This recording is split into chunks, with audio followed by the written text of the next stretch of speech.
है। ये किसी हिंदू का या किसी मुसलमान का, किसी सिख ईसाई का नहीं है। ये एक इंसान जहाँ पे पूरे हम सब मिल के रहते हैं। तो इसको प्लीज़ प्लीज़ मैं सब इस मंच के ज़रिए से कहती हूँ कि प्लीज़ आप लोग इस तरीके से नफ़रत न फैलाएं। आज देख के उस बच्ची पे मुझे बहुत तकलीफ़ हुई। एक तन्हा औरत के पीछे तुम मर्द बनते हो। कौन से मर्द हो? कहाँ के मर्द हो?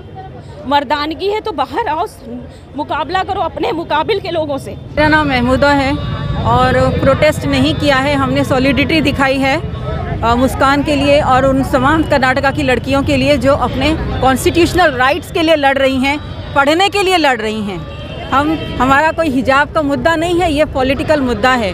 मैं इसको पूरी तरह से समर्थन करती हूँ कि ये पॉलिटिकल मुद्दा है, हिजाब कोई मुद्दा नहीं है। इससे पहले ट्रिपल तलाक था और उससे पहले हम क्या खा रहे हैं, क्या पहन रहे हैं, अब पहनने पर आ गए। तो ये तो सब पॉलिटिक्स हमारे साथ, क्योंकि हम बहुत बड़ा टारगेट हैं, हम बड़ी माइनॉरिटी हैं, इसलिए हमको बहुत बड़ा टारगेट समझ के हमारे साथ खेला जाता है और ये हम इजी टारगेट है उनके लिए। लेकिन मैं आपसे ये पूछना चाहती हूँ कि हमको ये सब लड़ने के लिए हम हैं कि हमको क्या चाहिए? हमको प्रोग्रेस चाहिए, उन्नति चाहिए, हमको हमारे बच्चों के लिए अपॉर्चुनिटीज़ चाहिए। कहाँ लगाया है आपने हमारे बच्चों को, हमारे नौजवानों को आपने लगाया है फालतू के कामों में, मीडिया, सोशल मीडिया पर एक दूसरे से लड़ने में। दोनों ही ग्रुप गलत हैं जो एक दूसरे पर कीचड़ उछाल रहे हैं। इससे आप अपने रिलीजन का या अपने किसी की चीज़ का नाम रोशन नहीं करने वाले, आप सिर्फ पॉलिटिकल कठपुतलियाँ बन के रह गए हो।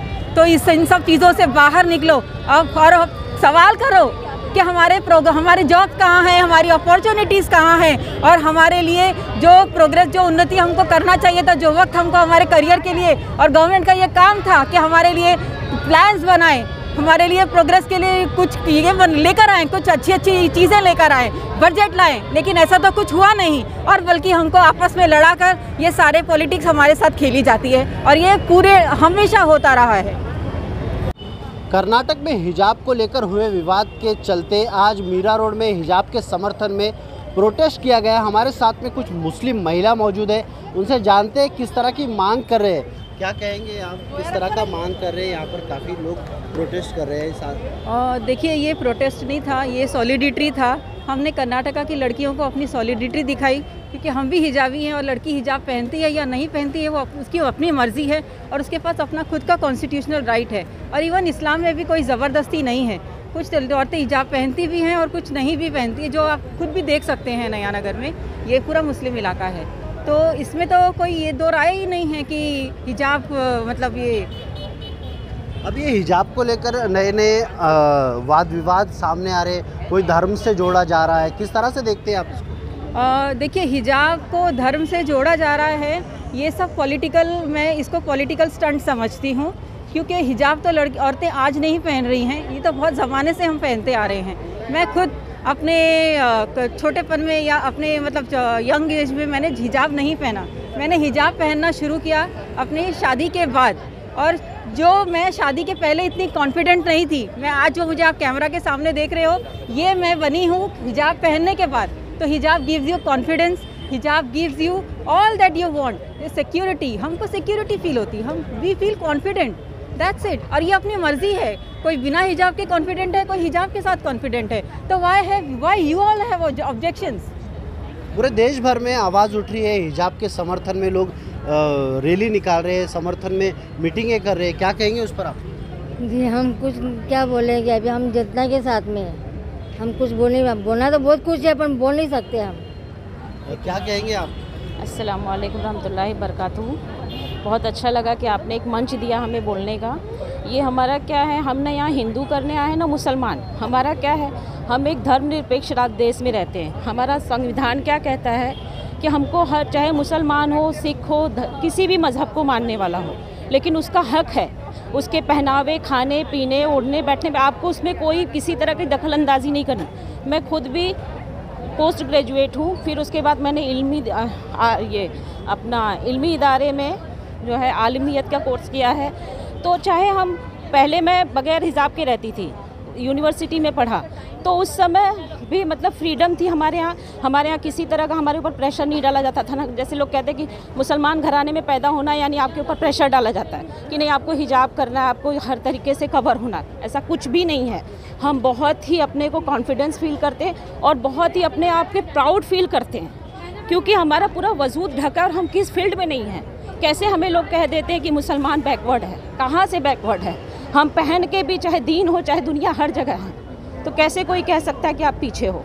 तो ये जो इस तरीके के माहौल देश में बनाए जा रहे हैं, ये बहुत ही खतरनाक, ये मुल्क हमारा कहाँ जा रहा है, इस पे हम सबको गौर करना है।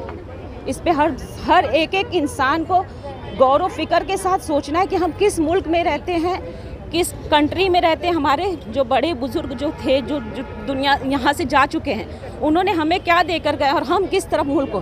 तो हर एक पर्सन की जिम्मेदारी है, ये किसी हिंदू का या किसी मुसलमान का, किसी सिख ईसाई का नहीं है, ये एक इंसान जहाँ पे पूरे हम सब मिल के रहते हैं। तो इसको प्लीज़ मैं सब इस मंच के ज़रिए से कहती हूँ कि प्लीज़ आप लोग इस तरीके से नफ़रत न फैलाएं, क्योंकि इसको बांटिए मत। इसको जोड़ने में बड़े लोगों ने कुर्बानियाँ दी हैं। आज देख के उस बच्ची पे मुझे बहुत तकलीफ़ हुई। एक तन्हा औरत के पीछे तुम मर्द बनते हो, कौन से मर्द हो, कहाँ के मर्द हो? मर्दानगी है तो बाहर आओ, मुकाबला करो अपने मुकाबिल के लोगों से। एक औरत के पीछे, निहत्ती औरत के पीछे, फिर भी उसने ललकार के दिखा दिया, जो करना है करके दिखाओ। मैं किसी के भाई, किसी को मैं कहने नहीं आई हूँ कि आप मेरे दुश्मन हो। सब हम भाई भाई हैं, सब बहनें हैं। चाहे हिंदू, हम जहाँ पे रहते थे, चाहे मेरा मायका हो चाहे ससुराल, हम मिक्सअप थे, हिंदू थे मुसलमान, हम सब एक दूसरे को इतना प्रोटेक्ट किए हैं कि लोग हिंदुओं के घरों में इंतकाल हुआ है और हमारी फैमिली से ले जाके उनको शमशान घाट तक लोगों का, उनका जो जिस तरीके से क्रियाक्रम जो भी होता है वो किए। तो आप हमें क्यों बांट रहे हो? मिलेगा क्या आपको? सिर्फ नफ़रत के सिवा हम अपनी आने वाली पीढ़ियों को क्या देंगे? हमारा बच्चा, आज हम औरतें इतनी इनसिक्योर फील हो रहे हैं, क्यों भाई? हमारा हक नहीं है? हम आपके हिंदू घरों की औरतों को देख के हमने तो कुछ नहीं कहा, आप चाहे कुछ भी पहनो, हमने कभी ऑब्जेक्शन दिया? चाहे आप कपड़े में हो नहीं हो, वो आपका लुकआउट है। हिजाब का विरोध करने वालों को किस तरह से मैसेज देंगे आप? मैसेज बस यही दूंगी भाई कि सुकून से खुद भी रहो और दूसरों को भी रहने दो। जो हमारा हक है, हमें अपने हिसाब से जीने दो, आप अपने तरीके से जियो। हम आपके मामले में नहीं दखल अंदाजी कर रहे, तो आप हमारे लिए भी प्लीज़ मत करो। अगर अच्छा ना कर सको तो प्लीज़ बुरा भी मत करें। ये थे यहाँ के कुछ लोग जो प्रोटेस्ट कर रहे थे, जिनकी मांग है देश आज़ाद करने में सभी लोगों ने योगदान दिया है, उसे तोड़े नहीं, उसे बांटे नहीं। आप देख रहे थे YSR न्यूज़ में अजीम तांबोली, मीरा रोड। देखिए, आज जो प्रोटेस्ट किया है वो हिजाब के समर्थन में भी किया है, और हम बेसिकली ये कहना चाह रहे हैं कि किसी सरकार को ये बोलने का हक नहीं है कि कौन क्या पहने, कौन क्या खाए। तो ये मुख्यतः मेन बात थी, इसी के लिए हमने यहाँ पर आज किया था प्रोटेस्ट। देखिए, वही बात है कि इस तरीके से एक बच्ची को 100 से अधिक लोग भगवा कपड़ा पहनकर इस तरीके से मतलब हैकल करते हैं, टेरराइज़ करते हैं, उस मुद्दे पे कहीं पर कोई बातचीत नहीं है। उन लड़कों पर, उन लोग जिन्होंने उस तरीके से ऑर्गेनाइज़ किया, उन पर क्या कार्रवाई हुई, इस पर कोई सवाल नहीं उठा रहा। तो ये सारी चीज़ें दिख रहा है कि सरकार में जो बैठे हुए लोग हैं वो किस तरीके से अपने एजेंडा के तहत देश में नफरत खुद फैला रहे हैं।